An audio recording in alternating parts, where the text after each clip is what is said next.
सभी मोअज़्ज़ज़ दोस्तों को मेरी तरफ से अस्सलाम वालेकुम। दोस्तों, पिछले 1.5 से 2 सालों के दौरान बेशुमार लोगों ने तुर्की के बने हुए चंद टेलीविजन ड्रामों में मंगोलों का नाम बहुत बार सुना और इन्हें देखा भी होगा। ये लोग जमाना कदीम से इसी तरह खाना बदोशों की सी जिंदगी बसर कर रहे हैं। एक वक्त था जब इस दुनिया में मंगोलों ने सोचा क्यों ना इस दुनिया में अपनी भी एक अजीम शान सल्तनत की बुनियाद डाली जाए। चंद पहाड़ी कबीलों के मिलने से शुरू होने वाली सल्तनत इतनी खूनरेजी करेगी किसी ने कभी सोचा भी नहीं था। मंगोल सल्तनत का आगाज तो मंगोलिया से हुआ था, लेकिन इसका इख्तिताम अरब के मुल्कों में जाकर हुआ। दुनिया की तारीख में बहुत सी सल्तनतें वजूद में आई हैं, लेकिन जो जुल्म बर्बरियत की मिसालें मंगोलों ने रकम की, शायद इतना जुल्म किसी और ने ना किया हो। चीन के काफी सारे इलाके, पाकिस्तान के काफी सारे इलाके, ईरान, अजरबैजान के अलावा कोहकाफ के बेशुमार इलाकों पर मंगोलों का कब्जा रहा। सिर्फ यही नहीं, ईरान, इराक, शाम, तुर्की, हत्ता के इन्होंने रूस से लेकर गजा यानी फलस्तीन तक के इलाकों पर अपनी इजारादारी कायम करने की कोशिश की, जिनमें इन लोगों ने न सिर्फ कोशिश की बल्कि ये लोग कामयाब भी ठहरे। इस्लाम के आगाज के बाद इराक का इस्लामी दुनिया में बहुत बड़ा नाम रहा है, क्योंकि एशिया के ज्यादातर मुल्कों में इस्लाम के फैलने का सबब यही मुल्क रहा है। जब मंगोलों ने इराक पर हमला किया तो बगदाद पिछले 500 सालों से मुसलमानों की हुकूमत के अंडर था।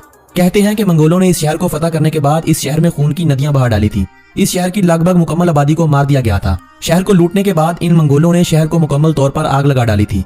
सुकूते बगदाद के बाद तारीख ने इनको मंगोल आंधी का नाम दिया। एक ऐसी आंधी जो जहां से भी गुजरती सफाया करती जाती थी। वक्त के साथ साथ जहां एक तरफ अरूज आता है तो जवाल भी मुमकिन होता है, और यही जवाल मंगोलों का शुरू हो चुका था। मुसलमान अब इनकी जंगी तरकीबों को समझ चुके थे। मंगोलों के कई एक कमांडर इस्लाम कबूल कर चुके थे, जिसके बाद लगभग 3 सदियां हुकूमत करने के बाद यह सल्तनत अपने इख्तिताम को पहुंची। मंगोलिया दुनिया के उन चंद ममालिक में से एक है जिन पर कभी भी किसी दूसरे मुल्क ने कब्जा नहीं किया। इस मुल्क में कोई ऐसा खास खजाना भी नहीं है। यही वजह है कि चंद चरवाहों के लिए तो यहाँ पर लड़ाइयाँ होती रहती हैं, लेकिन कभी किसी दूसरी कौम ने आकर इन पर कब्जा नहीं किया था। सल्तनत मंगोलिया के दौरे हुकूमत में इनके 3 शहर दारुल हुकूमत के तौर पर इस्तेमाल होते रहे। पहल ओरगा मंगोलों का दारुल हुकूमत रहा। 25 साल तक हरा हरम और बाकी तमाम अरसा खानबलग इनका कैपिटल रहा। यहाँ एक बात आप लोगों को दिलचस्प लगेगी कि इनका हरा हरम ही वो शहर है जिसके नाम पर आज हम अपनी एक तारीखी सड़क यानी शाहराए रेशम को कराकरम हाईवे का नाम देते हैं। मंगोल अपनी मंगोलियन जुबान में कराकरम शहर को हरा हरम कहते हैं, जहाँ से एक सिल्क रूट बना था। इन्हीं मंगोलों की बदौलत जो पाकिस्तान के पहाड़ी इलाकों से होता हुआ हसन अब्दाल तक पहुंचा था। दरअसल ये सिल्क रूट यानी शाहराए रेशम पाकिस्तान को चीन से ही नहीं बल्कि मंगोलिया तक मिलाती है। और आज की हमारी वीडियो का टॉपिक भी यही मुल्क है।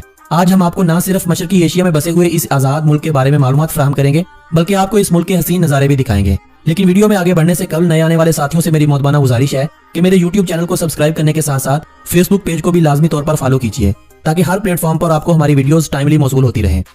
दोस्तों, चीन और रूस के दरमियान घिरा हुआ ये मुल्क दुनिया के उन 44 मुल्कों में से एक है जिनकी सरहद किसी भी समुद्र को नहीं लगती। कजाकिस्तान के बाद लैंडलॉक यानी जमीनबंद मुल्कों की फहरिस्त में रकबे के एतबार से दूसरा बड़ा मुल्क मंगोलिया है। मंगोलिया के बाद चाड और फिर दीगर 41 मुल्क आते हैं। इस मुल्क की सिर्फ शुमाली सरहद रूस, जबकि मशरकी, मगरबी और जनूब की सिंध से इस मुल्क को चीन ने अपने घेरे में ले रखा है। मगरब की जानब से 36 किलोमीटर से कुछ ज्यादा फासले पर कजाकिस्तान भी वाक़या है। 13 जनवरी 1992 को मंगोलिया में नया आइन मुतारफ करवाया गया था, जिसके नतीजे में हर 4 साल के बाद यहाँ पर नए सदर का इंतखाब किया जाता है। मंगोलिया के बारे में अगर दिलचस्प हक़ाइक़ की बात की जाए तो 11 जुलाई मंगोलिया का कौमी दिन माना जाता है। इस दिन सारे मुल्क में छुट्टी होती है। इस दिन को नादम फेस्टिवल का नाम दिया गया है। इस रोज ये मंगोल कुश्ती, हॉर्स रेसिंग और तीर अंदाजी जैसे मुकाबलों में हिस्सा लेते हैं, जहां पर जीतने वाले को एक बड़े इनाम से नवाजा जाता है। 15,64,116 मरबा किलोमीटर रकबे के साथ मंगोलिया दुनिया भर में 18वें नंबर पर शुमार होता है। रकबे के लिहाज से मंगोलिया की आबादी बहुत ही कम है। लगभग 33.5 लाख अफराद की आबादी के साथ मंगोलिया दुनिया भर में 134वें नंबर पर शुमार होता है। औसतन 1.3 डिग्री सेंटीग्रेड के साथ ओलन बतूर मंगोलिया का दारुल हुकूमत माना जाता है। ये शहर कजाकिस्तान के दारुल हुकूमत आस्ताना के बाद दुनिया का दूसरा सबसे ज्यादा ठंडा रहने वाला दारुल हुकूमत माना जाता है। 4304 मरबा किलोमीटर रकबे और 14 लाख अफराद की आबादी के साथ ये शहर मंगोलिया का सबसे बड़ा शहर होने का भी एजाज रखता है। बोगद खान नेशनल पार्क मंगोलिया में मौजूद दुनिया का कदीम तरीन पार्क भी है, जो आज भी उसी शानो शौकत से आने वाले सयाहों को खुशामदीद कहता है। 14 किलोमीटर की लंबाई पर फैले हुए पोटानिन ग्लेशियर मंगोलिया के सबसे बड़े ग्लेशियर होने का एजाज रखते हैं। मंगोलिया का 3/4 हिस्सा सरसब्ज जड़ी बूटियों और घास से ढका हुआ है, जो यहाँ पर मौजूद भेड़, बकरी और दीगर जानवरों के चरने के तौर पर इस्तेमाल होता है। मुल्क के शुमाल और मशरकी हिस्सों पर बड़े बड़े पहाड़ हैं, जबकि जनूबी हिस्से में सहराए गोबी मौजूद है। ये वही सहरा है जो मंगोलिया और चीन के इलाकों पर फैला हुआ खुश्क सहरा है, जिसे एशिया का सबसे बड़ा और दुनिया का 5वां सबसे बड़ा सहरा होने का एजाज हासिल है। मंगोलिया के किसी भी अतराफ में समुद्र तो नहीं है, मगर मंगोलिया में काफी तादाद में झीलें जरूर मौजूद हैं। मंगोलिया में मौजूद झीलें तकरीबन 16,000 मरबा किलोमीटर रकबे पर फैली हुई हैं। खमीर शुदा दूध से तैयार होने वाली एराग मंगोलिया की कौमी ड्रिंक है, जो हाजमे के निजाम के लिए काफी मुफीद मानी जाती है। मंगोलियन रेसलिंग मंगोलिया का कौमी खेल माना जाता है, जबकि इस मुल्क में जूडो, कराटे, बॉक्सिंग, शूटिंग और फुटबॉल दीगर मकबूल खेलों में शुमार होती हैं। मंगोलियन लोगों ने लगभग सभी ओलंपिक्स के खेलों में हिस्सा लिया है, जिनसे इन्होंने 30 मेडल अपने नाम किए हैं, जिनमें 2 सोने, 11 चांदी और 17 कांसी के मेडल शामिल हैं। शमन का दरख्त मंगोलिया का कौमी पेड़ माना जाता है। गधे से मुशाबहत रखता मंगोलियन घोड़ा इनका कौमी जानवर माना जाता है, जबकि फाल्कन मंगोलिया का कौमी परिंदा कहलाया जाता है। मंगोल या मंगोलियाई मंगोलिया की कौमी जुबान है। मंगोलिया की 95% आबादी इसी जुबान का इस्तेमाल करती है। इसके बाद यहाँ पर ज्यादा बोली जाने वाली जुबानों में रशियन, इंग्लिश, जर्मन और चाइनीज जुबानें हैं। मंगोलिया को इंतजामी लिहाज से 21 मुख्तलिफ सूबों में तकसीम किया गया है। हर सूबे को इलाकाई हुकूमत कंट्रोल करती है, जो कि वफाकी हुकूमत के फंड की मोहताज होती है। दोस्तों, पहले मंगोलिया में तालीम की तरफ खास तवज्जो नहीं दी जाती थी। साल 2008 में होने वाली इस्लाहात के बाद तालीम की शरह बढ़ने लगी, जो अब बढ़ते बढ़ते 97% तक पहुंच चुकी है। वक्त के लिहाज से मंगोलिया पाकिस्तान से 3 घंटे आगे है, जबकि इस मुल्क की पाकिस्तान से दूरी लगभग 3000 किलोमीटर से कुछ कम है।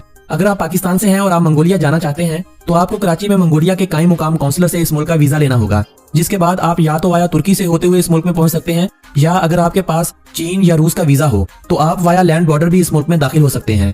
मंगोलिया का कॉलिंग कोड +976 है। मंगोलिया की आबोहवा शदीद किस्म की है। मौसम सरमा शदीद सर्द, जबकि मौसम गर्मा मौदिल रहता है। 2008 में आने वाले बर्फानी तूफान के बाद 52 अफराद की मौत के साथ 2 लाख से ज्यादा मवेशी भी जान की बाजी हार गए थे। मंगोलिया में सर्दियों का मौसम बहुत सख्त और तवील होता है। सर्दियां हर साल मंगोलिया में बहुत सी जानी और माली नुकसान करती हैं। मंगोलिया में जराइम की शरह बहुत ही कम है। ये लोग सदियों से खाना बदोशों की सी जिंदगी बसर कर रहे हैं। इनका अपना कोई भी ठिकाना नहीं होता। कपड़े से बनी झोंपड़ियां इनका आर्जी ठिकाना होती हैं, जिसे ये जब चाहें जहां चाहें मुंतकिल कर सकते हैं। लेकिन दुनिया में तरक्की होने के कुछ असरात इन लोगों पर भी पड़ने लगे हैं। अब ये खाना बदोश भी अपनी जिंदगी को तब्दील करते नजर आते हैं। मंगोलियन लोग मेहमान नवाजी में बड़े मकबूल हैं। अपने यहाँ आने वाले मेहमान को ये लोग अपनी कौमी ड्रिंक एराक जरूर नोश करवाते हैं। मंगोलिया में मौजूद आबादी के मज़हब की बात की जाए तो बुद्ध मजहब के पैरोकार मंगोलिया में सबसे ज्यादा पाए जाते हैं, जो आबादी की कुल तादाद का 53% है। दूसरा यहाँ सबसे बड़ा मजहब इस्लाम है, जो आबादी का 3% है। 2.9% शमानी लोग, 2% के करीब मसीही बरादरी भी मंगोलिया में रहाइश पजीर है। 0.4% दीगर मजहब के मानने वालों के साथ साथ 38.6% तादाद ऐसे लोगों की है जो किसी भी मजहब पर यकीन नहीं रखते। मंगोलिया एक और लिहाज से भी बड़ा खुशकिस्मत इलाका है। यहाँ पर किसी भी मजहब के लोगों को इबादत करने से रोका टोका नहीं जाता। यहाँ हर किसी को आजादी है कि अपनी इबादत जैसे चाहे अदा करे। मंगोलियन लोग आसमान को अपना बाप और जमीन को अपनी माँ कहते हैं। वो सिर्फ इन्हीं दोनों के अलावा पहाड़ों, नदी नालों तक को पूजते हैं। इस मुल्क में ऐसे भी लोग बसते हैं जिनका कोई भी मजहब नहीं है। पाकिस्तानी काफी कमजोर मईशत वाले मुल्कों में भी चले जाएं तो वहां जाकर पाकिस्तान की करेंसी कमजोर नजर आती है, मगर मंगोलिया में ऐसा नहीं है, क्योंकि मंगोलिया में जाकर पाकिस्तान का 1 रुपया भी 15 तुगरिक के बराबर हो जाता है। मंगोलिया में बच्चों को बड़ा प्यार किया जाता है। मंगोलिया में औसतन हर माँ के 4 से 5 बच्चे होते हैं। इस मुल्क में 5 बच्चों वाली माँ को बड़ी इज्जत की निगाह से देखा जाता है। भेड़, बकरियां, गाय, ऊंट और घोड़े मंगोलिया में पाली जाने वाली जानवरों की 5 सबसे बड़ी इकसाम है, जिनकी तादाद का अंदाजा आप इस बात से लगा सकते हैं कि मंगोलिया में सिर्फ घोड़ों की तादाद इंसानों की तादाद का 13 गुना ज्यादा है और भेड़ बकरियां इंसानों से 30 गुना ज्यादा हैं। लोग चरागाहों में भेड़ बकरियां पालकर गुजारा करते हैं। ये भेड़ बकरियां ही मंगोलिया की मईशत में एक सबसे बड़ा किरदार अदा करती हैं। जानवरों के अलावा माइनिंग इंडस्ट्री मंगोलिया की मईशत में 21% आमदनी का इजाफा करती है, जबकि ज़राअत से हासिल होने वाली आमदनी कुल आमदनी का 16% है। ग्रीनलैंड और फाकलैंड जज़ाइर के बाद मंगोलिया दुनिया का तीसरा सबसे कम गुंजान आबादी वाला मुल्क भी है, जहाँ पर 1 मुरबा किलोमीटर के अंदर सिर्फ 2 अफराद रहाइश पजीर हैं।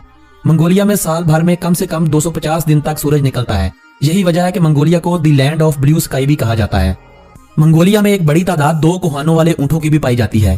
ये ऊँट गोबी सहरा के इर्द गिर्द के इलाकों में देखने को मिलते हैं।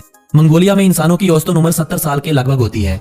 जिस तरह दुनिया के दीगर ममालिक इंटरनेट जैसी सर्विसेज से बेशुमार फायदे उठा रहे हैं, वहीं पर मंगोलिया में इंटरनेट की सहूलियात मंगोलिया की सिर्फ 35% आबादी को ही मुयसर है। मंगोलिया दुनिया में सयाहों के लिए सेफ प्लेस समझा जाता है, लेकिन मंगोलिया की ठंड हर किसी को रास नहीं आती। फिर भी मंगोलिया में साल 2016 में 4,04,000 सयाहों ने विजिट किया था। साल 2019 में यह तादाद बढ़कर 5,77,000 अफराद तक जा पहुंची थी। लेकिन इसके बाद कोविड के चलते जहां दुनिया भर की सयाहत में कमी आई, वहीं पर मंगोलिया पर भी इसका खास असर पड़ा है। इस मुल्क में टूरिज्म की गर्ज से आने वालों में सबसे ज्यादा लोगों का ताल्लुक चीन से होता है। इसके बाद रूसी लोग, फिर कोरियन, जापानी और अमेरिकी बाशिंदे काबिल जिक्र हैं। मंगोलिया के तफरीही मुकामात, मंगोलिया के वीजे के हसूल और मंगोलिया के बारे में रह जाने वाली बाकी बातों का तज़किरा हम मंगोलिया पर बनाई जाने वाली अगली वीडियो में करेंगे। आज की ये वीडियो अगर आप दोस्तों को पसंद आई हो तो इस वीडियो को अपने अजीज़ो अहबाब के साथ व्हाट्सएप और फेसबुक वाल पर लाजमी शेयर कीजिए। मेरी हौसला अफजाई के लिए वीडियो के नीचे दिया गया लाइक का बटन प्रेस करना हरगिज ना भूलें। आपके लाइक करने से या आपके कमेंट करने से ही मुझे पता चलता है कि आप मेरी इस कावश को किस कदर पसंद करते हैं। अगली वीडियो तक अपने इस दोस्त मोहम्मद नबील को दीजिएगा इजाजत। अल्लाह निगहबान।